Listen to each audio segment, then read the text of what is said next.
Hello fellow farmers and welcome back. This is part 2 of the quail water winterization freeze-proof, or at least freeze-resistant watering system. It is obviously warmer. It's just the next day. I need to obviously take off this piece of chloroplast right here, and then I'll start taking off the old watering system, which you see is gravity fed from this bucket right here, comes through tubing, goes down into the PVC, and then it comes out into the chicken water nipples, which once again are down in the link in the description down below. Once again, that is an affiliate link. If you buy a bajillion, I'll be able to buy a stamp to send you a thank you note to say thank you. So I'm just gonna say here thank you in advance. So this is actually the fun part, but it's the part that I'm dreading, and I just really don't want to do because I have to take apart what I built. I'm gonna go get it for you. So I posted on my Instagram, which is also in the link below, hopefully. It's at Dorrell Creek Farm. Go follow us on there. I kind of gave a spoiler alert. I showed a picture of this contraption here. It is once again the bare bones, the skeleton of the anti-freeze or freeze-resistant quail watering system. I now have to take it back apart to then glue it, which I did get some glue. All right, here we go. So here is the new can of PVC cement. It's like opening up a new jar of peanut butter, and then you take it, you flip it upside down, and you just squeeze it. Oh, if you haven't done that yet, you aren't living. You gotta try it. Seriously, next time you get new peanut butter, go take it, take off the lid, peel off the top, and just turn upside down and squeeze it. It's so soothing to watch. It's funny, it cracks me up. I do that every time. It's just fun. So let's open up the PVC together here. Oh, look at that. It is liquid. I can't even tilt it towards you because it is liquid. It is not that frozen gunk that I showed you, gunky snot, slobber, drool, whatever you want to call it, that I showed you last week, that there was nothing wrong with. Oh, this is so much better. So this, I'm using this, obviously the primer too, to take apart the old stuff and then put it together. But first I'm gonna probably screw in or drill the holes for the horizontal chicken water nipples. If you get those set up, then I'll glue the whole thing together. Take the old one out, put the new one in, which is gonna be some really weird contortionism, tangling my body all up to get this new one in there, and hopefully the chloroplast will be able to go up back on pretty easily. So here we go.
All right, so all the hard, boring work is done. But the last bit to be done right now is just to install the important parts, which are the pump and the eventually the water heater when it gets that cold in the forecast, which of course ever since that freeze happened on Boxing Day and Christmas Day, it hasn't been that cold since. I haven't needed to, and it's not looking like it's going to be for the next 2 weeks either, but at least now I'm ready. It's better to be prepared and not need it than to need it and not have it. You will need one 1/2-inch PVC ball valve. That is to control the flow from going back in so that it creates more back pressure, so that there's enough pressure for the quail to be able to have access to the water. That was a lesson learned after letting it run for about a day or so. I noticed that they weren't getting as much water. Put the valve on there, slowed it down, and it works nicely ever since then. Then install the important part that I did not already have. Is the only part I had to order special, which is the thermostat, which I'll show you. But first, let's install all the important stuff. All right, so there you have it. There is the pump actually on and functioning, and going up through the flexible tube adapter up to the PVC. The flexible tube has an inner diameter of 1/2 inch. I did have to use my heat gun to loosen up a little bit so it would fit on a little bit easier, and then went on the 1/2 inch PVC. It goes up to the top level, goes through every level, and eventually comes out right here at the very bottom level, or comes down through this 1/2 inch ball valve PVC where I can adjust the flow. I have it turned down a little bit so that it gives it more back pressure. And then when it does get really cold out, all I have to do is put the fish tank heater in there, or when there is that cold, when it's that cold in the forecast, put the fish tank heater in there. It is a submersible fish tank heater. It does have a suction cup to attach it to the bottom to be safest, although it usually is not going to float up. Plug in the fish tank heater to the thermostatically controlled outlet, and then plug in the thermostatically controlled outlet, obviously, to your power source, and you are good to go. I do keep this covered just for evaporation purposes, though it's not really a problem in the summertime, wintertime. Also to keep leaves and falling debris out of it, which, as you see, does get a little bit in there still, but that's also from the quail, you know, because they don't regularly brush their teeth. So that's it. It's just that simple. It's a crazy amount of PVC parts, but it was fun. I had fun building it. I was so excited when it worked. It was just a very exciting moment. Very, very proud of this. So there you go. All right, so there you go. There you have it. There is the freeze-resistant quail watering system flowing in action. They're actually using it right now. It's not really any different for them. They already knew how to use it. The only thing that's different for them is they have the actually added benefit of an extra roost or perch, which is not in their nature, but I do see them on it from time to time. So that's great. The extra things you'll need to get that I did not show in the build part of the video, you might not have noticed, is from your local hardware store, is a 1/2 inch inner diameter flexible tubing. You'll need like a 2-inch section. I use it to go from the water pump onto the PVC tubing. It goes easily on the water pump. I use a heat gun to stretch it out to put it on the PVC, and it fit on there nicely. A little bit of, fussing and stuff, but it went on there. I did count the PVC elbows. It was a total of 13. That's 3 PVC elbows per level. And then one at the very bottom to make it come out and go into the 5-gallon bucket a little easier. Obviously a 5-gallon bucket would be needed as well. And that's it from the local hardware store. From Amazon, as I mentioned, the water pump obviously is super important. This is a Vivo Sun submersible water pump. The brand is not important. 800 gallons per hour, that's not important. What is important is the stand height. This is a stand height of 10 feet or 3 meters, which means it can pump water up as high as 10 feet or 3 meters. for my system, I only need it to work as high as about 2 meters or about 6 feet max. So that way I have a little bit of leeway in case it gets clogged or slows down or gets older or weaker. I still have a 4-foot stand height wiggle room, but stand heights are important. This was the cheapest one they had on Amazon. It was $22. I got 2 of them, one for my quail, one for my rabbits. I will be making that for a build video later on. Be sure to turn on notifications. You can see when that video comes out. That one will be a lot easier. I will not need near as many 1/2-inch PVC elbows, which, speaking of which, what I recommend is, this is also from your local hardware store, get the Pro 60 pack Schedule 40 90-degree elbows 1/2-inch. I get this, it lasts me for a lot of projects. I dump the elbows into my PVC bucket, and then I use the bucket to carry stuff in, as you see. Actually, my daughter's waiting to get it right now to go collect the chicken eggs. I collect the quail eggs, use it for a lot of things. So repurpose the bucket. It can be used for a sand bucket toy, etc., Halloween candy collector or whatever, but still a great thing. Also from Amazon, to keep it from freezing, obviously, is this is a 50-watt submersible fish tank heater. It's like $10. I would recommend getting the adjustable one, so you can set it to like 68 instead of this one's preset to, I think, 74 degrees Fahrenheit. 68 is nicer, 74 is fine. 74 is like swimming pool temperature, which if I had to drink swimming pool temperature water, that's fine. Hot tub temperature water, which is like 102, is not fine. 102, 120, that's not fine. So the highest this will go, even at the preset level, is swimming pool temperature. So 50-watt fish tank heater, like $10 on Amazon. Link to this down below. The super important part, the part I did not already have, is the thermostatically controlled electric pipe heating system. It cuts on when the temperature gets to, this stays out of the water, obviously, okay? This goes to your power supply. This is what your fish tank heater will plug into. The fish tank heater plugs into this. The water pump does not. The water pump stays on at all times. The fish tank heater plugs into this. When it gets below 38 degrees Celsius, which is at the sheet, what, 2 degrees Celsius? When it gets to 38 degrees Fahrenheit or 2 degrees Celsius, it will turn on, which will turn on the fish tank heater, and it will turn off automatically at 50 degrees Fahrenheit or 10 degrees Celsius.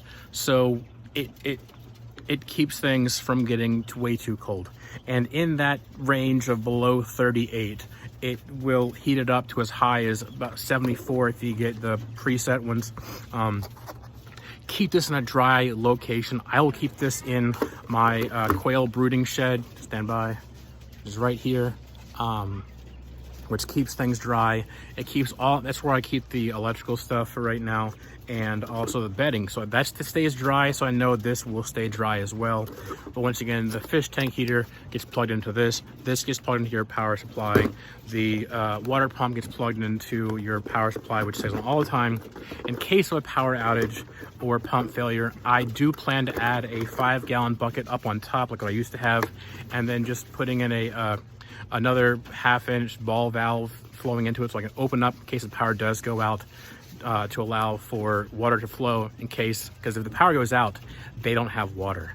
And if that's for too long, then that's a problem. So I will have a backup of gravity-fed water bucket, which hopefully will not happen when it's freezing, because then I'll have to just bring water out, warm water out, to keep it from freezing completely and bring them water. It's the old-fashioned way.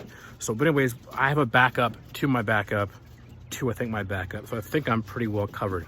I hope you found that informative. All the links are below. Please be sure to subscribe. Please turn on notifications. You can see when that rabbit watering video comes out, which will use a total of 1, 2, 3, 4 total 90-degree elbows, and 10 specialized T pieces is all that I'll need, and a lot more PVC, which I'm pretty sure I have enough of to make that product as well. And the same basic hardware: a water pump, a thermostatically controlled outlet, and a fish tank heater, and a ball valve once again, and a 5-gallon. I'm gonna use a larger bucket, but anyways, I don't want to give away too much. Be sure to stay tuned. Thank you for stopping by. Until next time, and always be nice to each other.